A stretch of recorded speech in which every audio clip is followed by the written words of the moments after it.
Kaya ko yung tinatapon mo. Sabi ko, magbukas sa mga mata ko. Ikaw yung unang-unang gusto ko makita.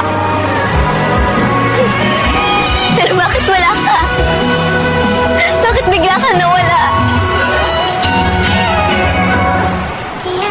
Sorry. Sorry? Tila talaga yung sasabihin mo? Anong nangyari sa akin ng lahat? Anong nangyari sa ikaw ang guardian angel ko?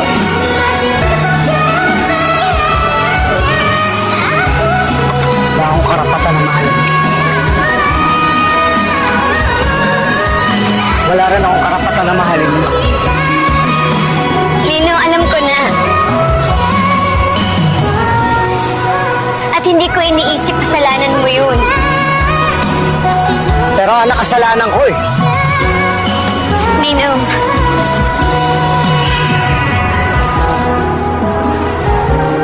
Sana malinaw sa'yo na mas gugustuhin ko pang mawala ang paningin ko